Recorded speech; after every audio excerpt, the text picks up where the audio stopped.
Assalamualaikum warahmatullahi wabarakatuh.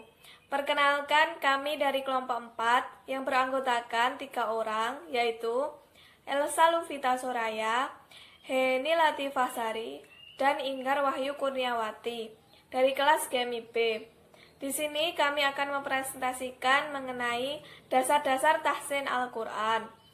Langsung saja, pada bagian ini kami akan menjelaskan terkait kesalahan-kesalahan umum yang sering dilakukan oleh pembaca Al-Quran. Adapun pembagian kesalahan dalam membaca Al-Quran secara umum dibagi menjadi 2 macam, yaitu yang pertama lahnul jahri atau kesalahan yang jelas atau tampak seperti mengubah arti, mengubah harokat, kesalahan harokat, memantulkan huruf selain huruf qalqalah, mengganti huruf, menambah atau mengurangi. Melakukan kesalahan ini dengan sengaja hukumnya haram.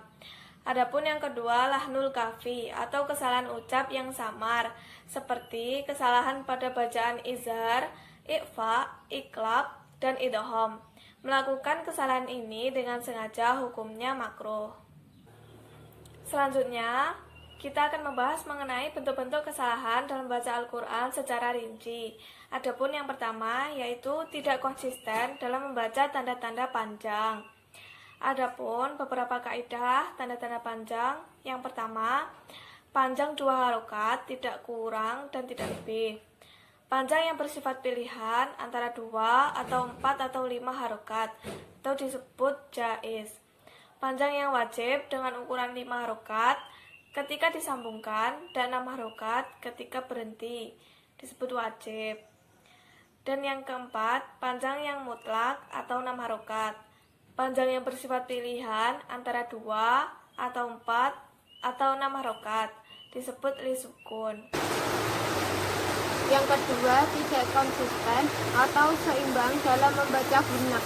Kesalahan pada nada dengung gunnah yang terdiri atas idhar halqi maupun syafawi, idgham, ikhfa halqi maupun syafawi, dan ikhlab. Bentuk kesalahan-kesalahannya adalah tidak konsisten dalam menggunakan idhar di bahasa dengung. Contohnya, yang pertama, idhar halqi, man amana, nun mati bertemu dengan hamzah, sedang idhar syafawi, alhamdu. Mim mati bertemu dengan dal. Bentuk kesalahannya karena dibingungkan atau ditahan ketika membacanya. Yang kedua, idgham secara umum selain bila gunnah seperti mayyamal. Nun mati bertemu dengan ya, bentuk kesalahannya kurang ditahan atau terburu-buru ketika membacanya. Yang ketiga, ikhfa hakiki antum ketika ada nun mati bertemu tak, atau ikhfa syafari tarmihim bihijaratin ketika ada mim mati bertemu ba, bentuk kesalahannya kurang ditahan atau terburu-buru. Yang keempat, ikhlab min ba'di nun mati bertemu dengan ba, bentuk kesalahannya adalah kurang ditahan atau terburu-buru. Yang ketiga, pengucapan vokal yang tidak sempurna. Sebab-sebab pengucapan vokal yang tidak sempurna sebagai berikut. Yang pertama, tidak menyadari pentingnya ketepatan pengucapan vokal. Yang kedua, membaca Al-Quran dengan gaya dan cara baca yang dibuat-buat. Yang ketiga, kurang menggerakkan mulut atau terkesan asal mengucapkan. Maka dari itu, cara mengatasi hal-hal tersebut yaitu yang pertama, kita mengucapkan huruf bertanda fathah, maka caranya dengan membuka 2 bibir rongga mulut secara sempurna. Contohnya, fathu fami fathan tamma. Nah, itu tuh cara mengucapkan huruf tanda fathahnya itu harus dengan jelas. Yang kedua, ketika mengucapkan huruf bertanda kasroh, maka caranya dengan menurunkan bibir bagian bawah. Contohnya, khofadu fakki sufla. Nah, fakki jadi cara membaca kasrohnya itu harus jelas ya. Maka dengan cara menurunkan bibir bagian bawah. Faki. Ya, jadi gitu ya. Yang ketiga, ketika mengucapkan huruf bertanda dhammah, maka cara membacanya dengan mengumpulkan dua bibir secara sempurna. Contohnya, dhammus safataini dhammah muhkaman. Makalah menyimpulkan bahwa ketika ada seseorang yang membaca Al-Quran tidak menyadari pengucapan vokal, mengakibatkan vokal yang diucapkan menjadi tidak sempurna karena membacanya dengan terburu-buru atau kurang menggerakkan mulut, akan mengakibatkan vokal itu tidak terbaca secara sempurna. Oleh karena itu, cara mengatasinya yaitu mempelajari kaidah dasar-dasar tahsin dengan benar, seperti mengucapkan huruf yang bertanda fathah, kasroh, ataupun dhammah. Pengucapan huruf yang tidak sesuai dengan kaidah tajwid, contohnya itu yang sering dipantulkan. Kesalahan al-huruf al-sakinah yaitu tidak berharokat a, i, u, dan qalqalah. Bentuk kesalahan yang satu ini dinilai cukup fatal dan tergolong dalam al-lahnul jali, yang haram hukumnya bila disengaja dan terus-menerus dalam kesalahan yang sama. Contohnya, a. Kesalahan melafadzkan al-huruf al-sakinah atau huruf-huruf sukun seperti contoh an'amta. Bentuk-bentuk kesalahannya adalah bacaan yang seharusnya dibaca mendengung atau dipantulkan seperti an'amta. Jadi itu harusnya itu begitu ya. Yang kedua, qalqalah secara umum yang terdiri dari huruf ta, ba, jim, dal, dan qa, dan syiddatul qalqalah, atau terdapat tasjid pada huruf qalqalah. Contoh huruf qalqalah yaitu di akhir lafadz. Contohnya pada Quran surat Al-Ikhlas ayat 1, bacaannya Qul huwallahu ahad. Dal adalah huruf qalqalah. Bentuk kesalahannya adalah tidak dipantulkan pada saat dal dibaca sukun, atau tidak berharokat a, i, u, maupun wakof tanda berhenti tepat pada huruf qalqalah tersebut, seperti huruf dal di atas. Adapun contoh syiddatul qalqalah atau terdapat tasjid pada huruf qalqalah adalah lafadz wat toba pada Quran surat Al-Lahab ayat 1.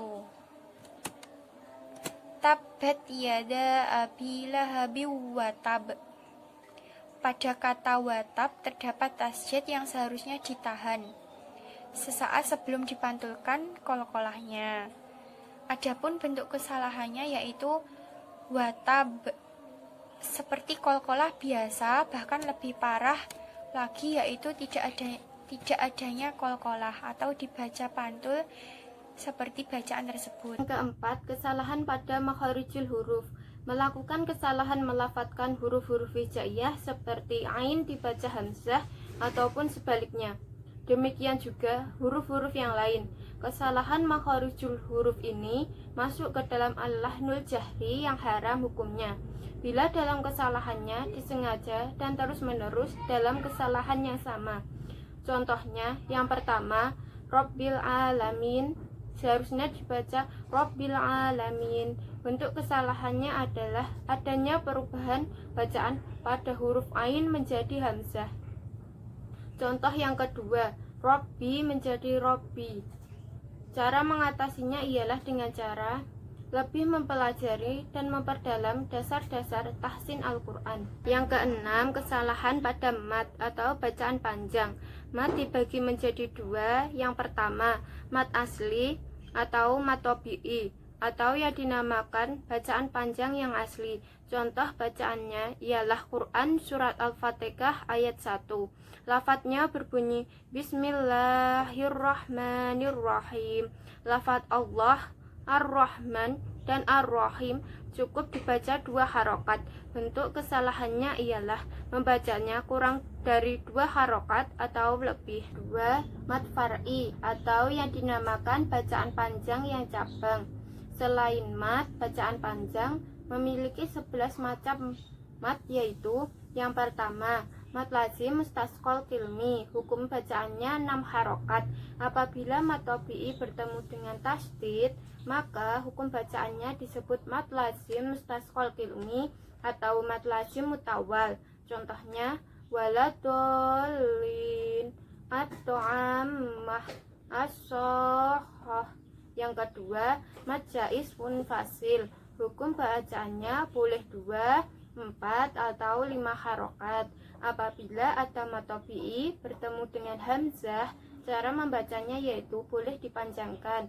Contohnya wal antum bima anzala ku anfusakum fi anfusikum. Yang ketiga, mad wajib mutasil, hukum bacaannya 2, 4, atau 5 harokat. Apabila mad tabi'i bertemu dengan hamzah dalam satu kalimat, maka hukum bacaannya disebut mad wajib mutasil. Cara membacanya yaitu wajib sepanjang 5 harokat atau 2,5 kali mad tabi'i.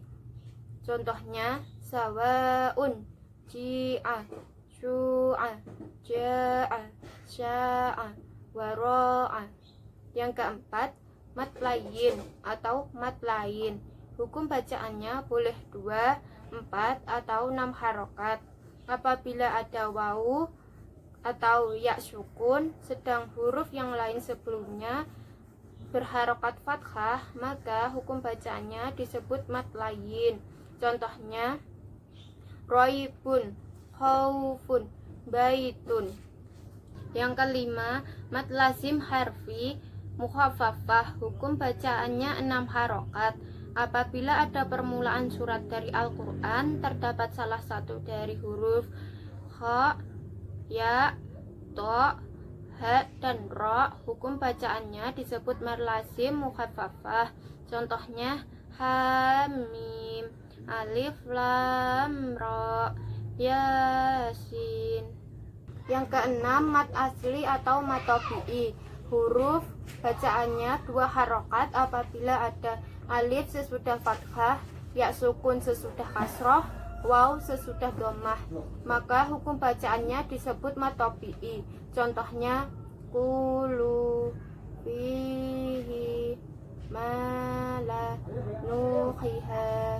Yang ketujuh, mad silah kubro atau tawilah, hukum bacaannya 4 atau 5 harokat. Apabila ada mad silah khoshiroh ketemu dengan hamzah, maka membacanya menjadi mad jaiz munfasil. Contohnya malahu ahladah, indahu ila bi'idnih, lahu illa bima sya. Kedelapan, mad silah khoshiroh, hukum bacaannya 2 harokat. Apabila ada hak domir sedang sebelum hak ada huruf hidup berharokat, maka hukum bacaannya disebut mad silah khoshiroh. Contohnya wa'addadahu yahsab, innahu kana lahu ma fis samawat. Yang kesembilan, mad arid li sukun, hukum bacaannya boleh 2, 4, bahkan 6 harokat. Cara membacanya ada 3. Yang pertama, yang lebih utama supaya dibaca panjang 6 harokat sama dengan mad wajib mutasil. Yang kedua, yang pertengahan dibaca 4 harokat, yakni 2 kali mad tabi'i. Yang ketiga, yang pendek boleh dibaca seperti mad tabi'i biasa 2 harokat. Contohnya Khalidun, Sami'un Bashir, Wannas, Al-Muflihun. Yang ke-10, mad iwad, hukum bacaannya 2 harokat. Apabila fathah tain yang jatuh pada waqaf pada akhir kalimat maka hukum bacaannya disebut mad iwad. Contohnya aliman hakima, sami'an basyir, fathan mubina. Yang ke-11, mad badal. Hukum bacaannya 2 harokat. Apabila hamzah bertemu mad, hukum bacaannya disebut mad badal. Contohnya akhudu, imanu, adamu. Karena yang sebenarnya bentuk mad tadi asalnya hamzah yang jatuh atau mati, yang dinamakan sukun diganti dengan ya, alif atau waw. Adapun bentuk kesalahannya adalah tidak konsisten dalam membaca mad far'i, sehingga kesalahan ini tergolong al-lahnul qari. Cara mengatasinya ialah yang pertama, bila bertemu dengan huruf yang dibaca panjang 2 harokat, maka keduanya harus dibaca sama panjang. Yang kedua, untuk pemula bisa disesuaikan dengan ketukan.